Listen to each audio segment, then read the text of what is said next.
पुनः आपका स्वागत है संस्कृत कक्षा में। कक्षा अष्टमी रुचिरा तृतीयो भाग है प्रहेलिका पाठ को लेकर प्रस्तुत हुए हैं। सर्वेषां कृते नमो नमः। संस्कृत कक्षायां सर्वेषां स्वागतम् अस्ति। पठतु संस्कृतं, वदतु संस्कृतं, लिखतु संस्कृतं। पाठ का परिचय देख लेते हैं। पहले प्रहेलिका जो पाठ है उसका परिचय देख लेते हैं।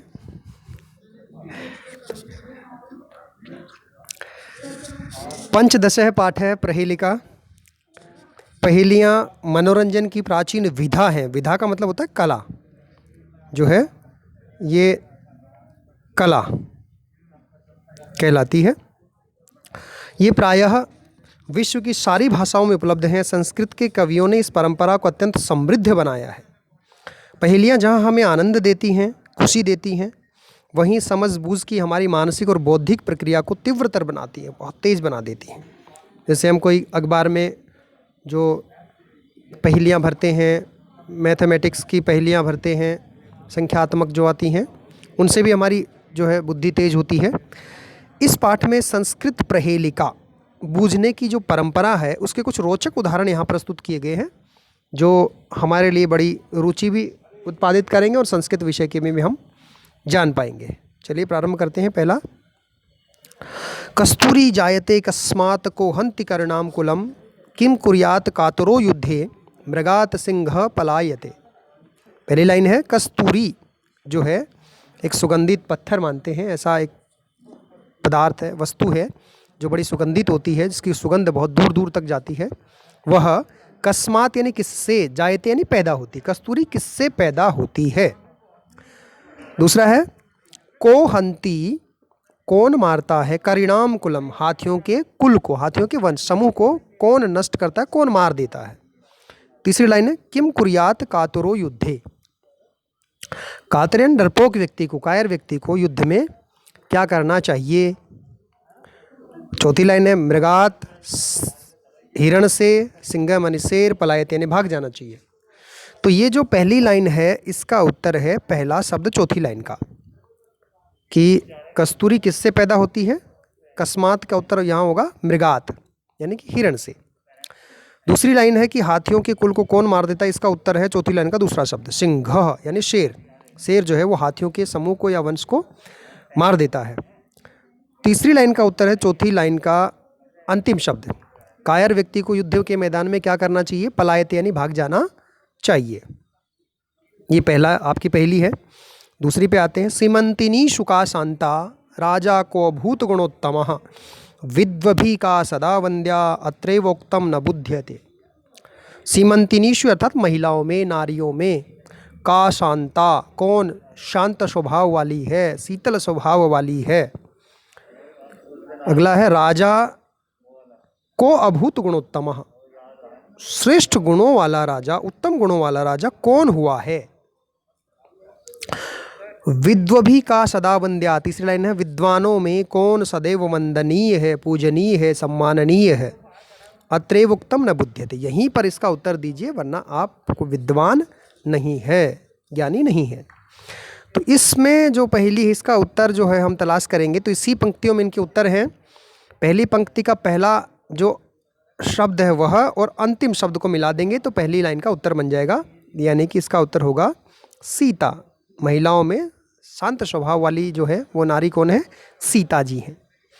दूसरी लाइन का पहला शब्द और अंतिम शब्द इसका उत्तर है, यानी कि रामः, श्रेष्ठ गुणों वाले राजा जो अभी तक हुए हैं इतिहास में, उनमें सबसे श्रेष्ठ जो हुए हैं राजा वो हुए राजा राम।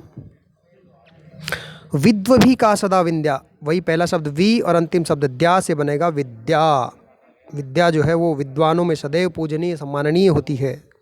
ये दूसरी आपकी पहेली हो गई। अब बढ़ते हम तीसरी पहेली की तरफ। तीसरी जो पहेली है वो है कम संजघान कृष्णः का शीतल वाहिनी गंगा केदार पोषण रतः कम बलवंतम न बाधते शीतम। कम संजघान कृष्णः, कृष्ण ने, कम माने किसको, संजघान यानी मारा, कृष्ण ने किसको मारा। दूसरी जो पंक्ति वो है का शीतल वाहिनी गंगा, शीतल वाहिनी शीतल रूप से बहने वाली, ठंडे जल के साथ बहने वाली जो गंगा है उसके समान किसको माना गया है। केदार पोषण रतः, पुत्रों के पोषण में कौन रत हैं। कम बलवंतम, किस बलवान को, न बाधते शीतम, ठंड जो है सर्दी जो है वो परेशान नहीं करती है, सताती नहीं है। इनका उत्तर जो है, पहली लाइन का उत्तर इसी पहली में है, पहला और दूसरा शब्द जो है ये इसका उत्तर है, यानी कि कंस। भगवान श्री कृष्ण ने किसको मारा था, कंस को। दूसरी जो पहली है उसका उत्तर पहला और दूसरा शब्द ही है, यानी कि काशी जो नगरी है उसमें शीतल गंगा नदी प्रवाहित होती है, बहती है। तीसरा जो है इसका उत्तर है केदार, पहला शब्द दूसरा और तीसरा शब्द मिल करके बनेगा। चौथा है इसका भी वही है, पहला शब्द दूसरा और तीसरा से बनेगा कंबल, ये इसका उत्तर है। अब पढ़ते हैं पहली नंबर 4। वृक्षाग्रवासी न च पक्षिराजः, त्रिनेत्रधारी न च शूलपाणिः, त्वग्वस्त्रधारी न च सिद्धयोगी, जलम च विभ्रन्न घटो न मेघः। वृक्षाग्रवासी, पेड़ के ऊपरी भाग पर रहने वाला है, न च पक्षीराज, लेकिन पक्षीराज गरुड़ नहीं है। त्रिनेत्रधारी, 3 आँखों वाला है, 3 नेत्रों वाला है, लेकिन न च शूलपाणि, लेकिन शूलपाणि का अर्थात त्रिशूल धारण करने वाले भगवान शिव नहीं है। त्वग वस्त्रधारी, वो छाल के वस्त्र धारण करने वाले हैं। न च सिद्ध योगी, लेकिन सिद्ध योगी नहीं है। जलम च विभ्रन्न, पानी से भरा हुआ है, लेकिन न घटो, न तो घड़ा है, न मेघः, और न ही बादल है। तो बताइए बच्चों कौन है। तो इसका उत्तर होगा, हाँ बिल्कुल आपने सही कहा है, नारियल। इसका उत्तर होगा नारियल, नारिकेल इसका उत्तर होगा। तो ये आपका हो गया चौथा। अब है 5वीं जो पहेली आपकी है उसको पढ़ लेते हैं। भोजनान्ते च किं पेयं, जयन्तं कस्य वै सुतः, कथम विष्णु पदम प्रोक्तम, तक्रम सक्रस्य दुर्लभम। पहली पंक्ति, भोजनान्ते च किं पेयम, भोजन के अंत में, किं पेयम माने क्या पीना चाहिए। वैसे तो हम कहते हैं कि भोजन के अंत में पानी नहीं पीना चाहिए, देखो ये तो बिल्कुल सही है, पानी नहीं पीना चाहिए। भोजन के कम से कम 1 घंटे बाद हमें पानी पीना चाहिए, तुरंत पानी नहीं पीना चाहिए। लेकिन यहाँ कहता है भोजनान्ते च किं पेयम, भोजन के अंत में क्या पीना चाहिए। अब इस पहेली का उत्तर हम देखेंगे। जयंतम कस्य वै सुतः, किनके पुत्रों की सदैव जय हो। कथम विष्णु पदम प्रोक्तम, भगवान विष्णु का जो पद है, स्थान है, वो कैसा कहा गया है, शास्त्रों में कैसा कहा गया है। और चौथा है तक्रम छाछ सक्रस्य इंद्र और दुर्लभम, मानी दुर्लभ, मुश्किल से प्राप्त होने योग्य। तो इनका जो पहली पंक्ति है, जो पहली आपकी जो पहली है, इसका उत्तर चौथी लाइन का पहला शब्द है। भोजन के अंत में हमें क्या पीना चाहिए, छाछ जो होती है उसे हमें भोजन के अंत में पीना चाहिए। भोजन के साथ साथ आप कुछ खा रहे हैं और छाछ पी रहे हैं, ऐसा नहीं। शास्त्र कहते हैं कि भोजन के अंत में आपको छाछ पीनी चाहिए, लेकिन रात्रि को वो भी नहीं पीनी चाहिए। दूसरी जो आपकी पहली है, इसका उत्तर है चौथी लाइन का दूसरा शब्द, अर्थात इंद्र के पुत्रों की सदैव जय हो। इसकी तीसरी जो पहली, इसका उत्तर है चौथी लाइन का पहला शब्द दुर्लभ। विष्णु का जो पद है, भगवान विष्णु का स्थान है, वो इस संसार में दुर्लभ कहा गया है। अब आपके बढ़ते हैं अगले, ये पहेलियाँ आपकी पूर्ण होती हैं, आपको अच्छी तरह समझ में आई होगी। और अब प्रश्न देखते हैं, वो आपको यहाँ पे सूक्तियों के जो हैं उनको रिक्त स्थानों को पूरा करना है आपको। और दूसरे में जो है वो श्लोकों को मिलान करना है, कौन सा किसके साथ आएगा उनका मिलान करते हुए आगे बढ़ना है आपको। तो ये आप कर लेंगे। अब पढ़ते हैं प्रश्न नंबर आपका तीसरा आता है, हाँ या नहीं में उत्तर देना है। अगर सही है तो, अगर वहाँ पे सही है तो संस्कृत में कहेंगे आम, और नहीं है तो कहेंगे न। तो जैसे सिंह करिणाम कुलम हंति, शेर जो है वो हाथियों के कुल को मार देता है, बिल्कुल सही है। आम कातरे युद्धे युध्यते, कायर व्यक्ति को युद्ध में युद्ध करना चाहिए ना, सही नहीं है, गलत है, भाग जाना चाहिए उसको। तो कस्तूरी मृगात जायते, कस्तूरी जो है वो मृग से, हिरण से पैदा होती है, बिल्कुल सही है। आम मृगात सिंह पलायते, हिरण को शेर से भाग जाना चाहिए, ऐसी हमारी कोई इसमें पहेली नहीं आई है, तो ये न नहीं।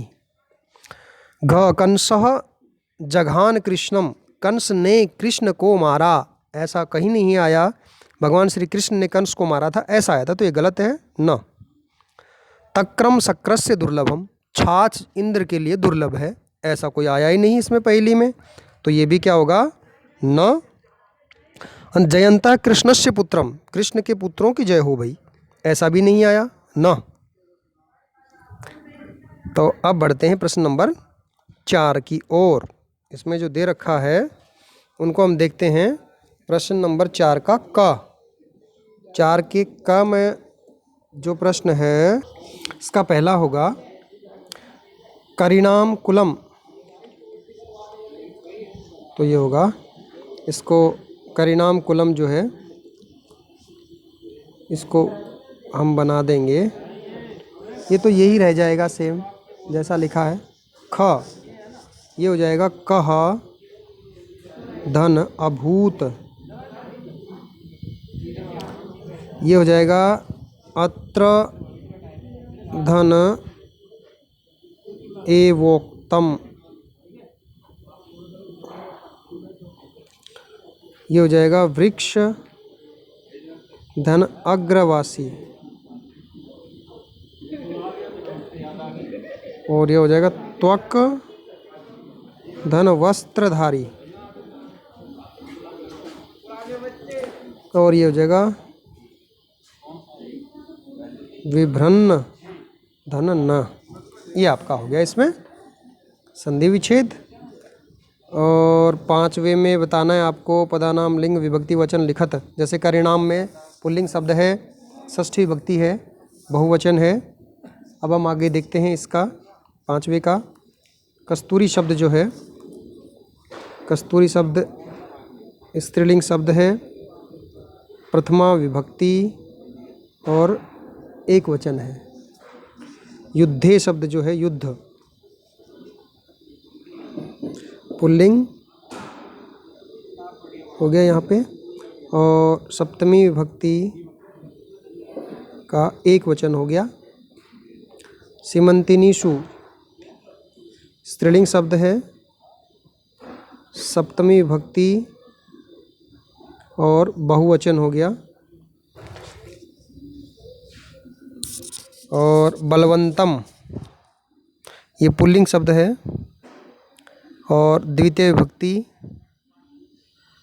और इसका द्वितीय विभक्ति का एक वचन है। शूलपाणि ही ये भी पुल्लिंग शब्द है, पुल्लिंग शब्द प्रथमा विभक्ति और एक वचन है। शक्रस्य शब्द ये भी पुल्लिंग शब्द है और षष्ठी विभक्ति है और एक वचन है। अब आगे बढ़ते हैं। विलोम पदों को जो है आपस में जोड़ना है। जैसे जायते इसका हो जाएगा म्रियते, वीरः का हो जाएगा कातरः, अशांता का हो जाएगा शांता, मूर्खई विद्वद्भि, अत्रेव तत्रेव, आगच्छति का हो जाएगा पलायते। इस तरह से आपको ये विलोम पदों को मिलान करना है। 7वां प्रश्न है समानार्थक जो पद हैं उनको आपको यहाँ पे देखना है। जैसे पर्यायवाची शब्द है, समानार्थक का अर्थ होता है पर्यायवाची, वो में देखने हैं आप। करिणाम तो हो जाएगा गजानाम। अभूत शब्द जो है इसका हो जाएगा अभवत। वंद्या शब्द जो है इसका हो जाएगा वंदनीया। बुध्यते का हो जाएगा अवगम्यते। घटः का हो जाएगा कुंभः और संजघान का हो जाएगा अमारयत। ये आपका हो गया है आ वाला। सातवां जो है ये, इसको आपको एक कहानी है और आपको पदों के अनुसार विभक्ति का प्रयोग करना है। जैसे आकाश शब्द हो गया, यहाँ हो जाएगा आकाशे। आकाशे, एक एक आक है आकाशे, डयमान है आसीत, त्रिसार्थ स जलम, अन्वेषणम करोति तदा सह घटम घटे, घटे अल्पम जलम पश्यति सह